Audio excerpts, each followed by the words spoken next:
Good morning, students. Here is your next chapter, and you have to learn only one question in this chapter. Reproduce briefly the story of the gambling match. How did Yudhishthira lose his all at the gambling match with Duryodhan? And how did the gambling prove a curse for Yudhishthira and his family? Write what happened in the gambling match. Gamble ਤੋਂ ਸਮਝ ਵਿੱਚ Gamble ਦਾ ਮਤਲਬ ਹੁੰਦਾ ਹੈਗਾ ਵੀ ਜੂਆ ਖੇਡਣਾ। The gambling match is an episode from the Mahabharata. ਠੀਕ ਹੈ, ਮਹਾਭਾਰਤ ਦੇ ਵਿੱਚੋਂ ਲਿਆ ਗਿਆ ਹੈ। ਨੋਰਮਲੀ ਆਪਾਂ ਨੇ ਸਟੋਰੀਜ਼ ਕਾਫੀ ਵਾਰ ਵਾਚ ਕੀਤੀਆਂ ਨੇ ਟੀਵੀ ਦੇ ਉੱਪਰ, ਜਾਂ ਆਪਾਂ ਨੇ ਹੀਅਰਡ ਕੀਤੀਆਂ ਨੇ ਆਪਣੇ ਗ੍ਰੈਂਡ ਪੇਰੈਂਟਸ ਤੋਂ। The gambling match is an episode from the Mahabharat.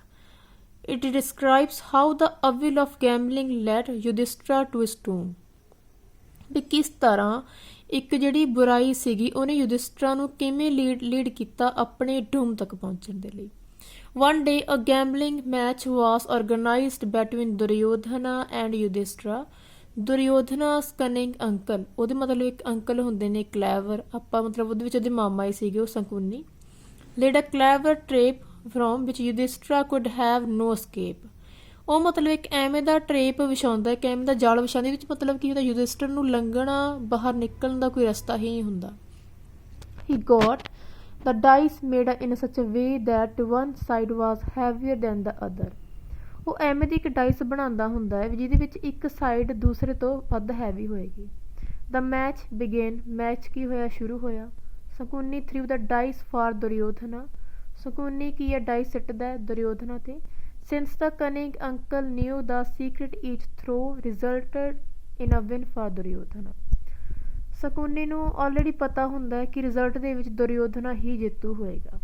Yudhishthira lost one after the other his many priceless possessions। ਇਸ ਤੋਂ ਪਹਿਲਾਂ ਮਤਲਬ ਉਹਨੇ ਆਪਣੇ ਬਹੁਤ ਸਾਰੀਆਂ ਥਿੰਗਸ ਕੀ ਸੀ ਲੋਸਟ ਕਰਤੀਆਂ ਯੁਧਿਸ਼ਟਰਾ ਨੇ। He lost a rope of lovely pearls, 1,000 yards of gold, his cars of gold drawn by 6 white horses, the one like singing girls of his palace with their rich robes and jewels. His men servants wore elephants, battle cars, horses, a vast army, and all the last jewels left with him. Yudhishthira sat back in his seat in a silent rage. He was staring helplessly before him, मतलब ਉਹ ਬਿਲਕੁਲ helpless ਤਰੀਕੇ ਨਾਲ ਬੈਠਾ ਹੁੰਦਾ ਹੈ। But Duryodhana was smiling in his triumph. Vidura was unable to endure the scene any longer। ਵਿਦੁਰਾ ਕੌਣ ਸੀਗਾ, ਉਹ ਹੁਣ ਨਹੀਂ ਦੇਖ ਸਕਦਾ ਸੀਗਾ, ਉਹ ਹੁਣ ਅਨੇਬਲ ਸੀਗਾ, ਉਹ ਕੁਛ ਨਹੀਂ ਕਰ ਸਕਿਆ। He walked to the blind king, ਮਤਲਬ ਉਹ blind king ਦੇ ਕੋਲ ਗਿਆ। ਧੀਰਸ਼ਟਰ had advised him to stop this gambling match, ਵੀ ਤੁਸੀਂ ਇਸ ਮੈਚ ਨੂੰ ਰੋਕ ਦੇਵੋ। He warned the king that it would bring ruin to the house of Bharata। ਉਹ ਕਹਿੰਦਾ ਵੀ ਇਹ ਮੈਚ ਕਹਿੰਦਾ ਵੀ ਉਹਨਾਂ ਦੇ ਘਰ ਦੇ ਵਿੱਚ ਤਬਾਹੀ ਲੈ ਕੇ ਆਵੇਗਾ। But the king turned a deep ear to his advice. But king ਕੀ ਹੈ, ਕੋਈ ਧਿਆਨ ਨਹੀਂ ਦਿੰਦਾ ਹੈਗਾ। He was feeling happy over the victory of his son. ਉਹਨੂੰ ਆਪਣੇ ਬੇਟੇ ਦੀ ਜਿੱਤ ਦੇ ਉੱਪਰ ਕਾਫੀ ਖੁਸ਼ੀ ਹੁੰਦੀ ਹੈ। Then Vidura try to dissuade ਦੁਰਯੋਧਨਾ।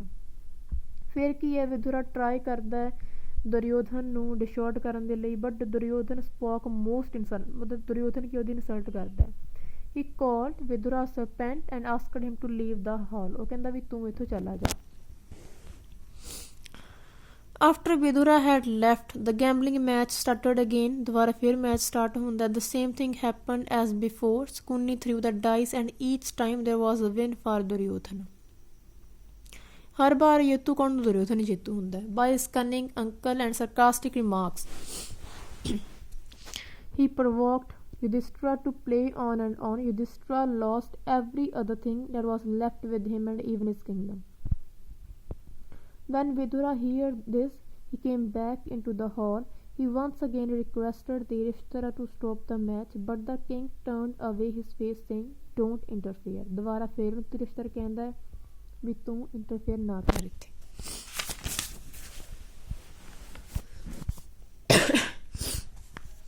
Yudhishthira had now nothing left to stake except his brothers। ਹੁਣ ਯੁਧਿਸ਼ਠਰ ਕੋਲ ਕੋਈ ਨਹੀਂ ਹੁੰਦਾ ਸਟੇਕ ਦਾਅਵ 'ਤੇ ਲਗਾਉਣ ਦੇ ਲਈ ਆਪਣੇ ਬ੍ਰਦਰਸ ਤੋਂ ਬਿਨਾਂ। ਐਂਡ ਹੀ ਐਕਚੁਅਲੀ ਸਟਾਰਟਡ ਸਟੇਕਿੰਗ, ਮਤਲਬ ਹੁਣ ਐਕਚੁਅਲੀ ਕੀ ਹੁੰਦਾ, ਆਪਣੇ ਬ੍ਰਦਰ ਨੂੰ ਵੀ ਲਗਾਉਣ ਲੱਗ ਪੈਂਦਾ ਹੁੰਦਾ। He lost Nakula, Sahadeva, Arjun and Bhim one after the other. Then he staked himself and lost his time too. All the 5 Pandavas were now Duryodhana's slaves. What a shame. ਹੁਣ ਕੀ ਹੁੰਦਾ ਵੀ ਸਾਰੇ ਪਾਂਡਵਾਸ ਉਹਦੇ ਤੇ ਸਟੇਕ ਤੇ ਲੱਗ ਚੁੱਕੇ ਹੁੰਦੇ ਨੇ, but the most touching and shameful part of the story was yet to come. ਹੁਣ ਕੀ ਹੈ, ਇੱਕ ਮੋਸਟ ਸ਼ੇਮਫੁਲ ਥਿੰਗ ਆਪਾਂ ਨੂੰ ਪਤਾ ਹੀ ਹੈ, ਸ਼ਕੁਨੀ's mean cruelty was not yet satisfied। ਹਾਲੇ ਤੱਕ ਮਤਲਬ ਉਹਦਾ ਮਤਲਬ ਨਹੀਂ ਨਿਕਲਿਆ ਹੁੰਦਾ ਸ਼ਕੁਨੀ, ਉਹਦੇ ਜਿਹੜੇ ਮਾਮਾ ਜੀ ਹੁੰਦੇ ਨੇ। He provoked Yudhishthira to stake his queen Draupadi, yes, and said Yudhishthira's low voice, I stake my beloved wife।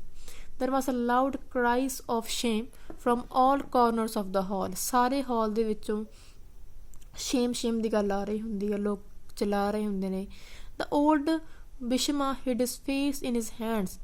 Old Bhishma ਹੁੰਦਾ ਮਤਲਬ ਆਪਣੀ ਫੇਸ ਨੂੰ ਹਾਈਡ ਕਰ ਲੈਂਦਾ ਹੈ, but Yudhishthir still remained silent।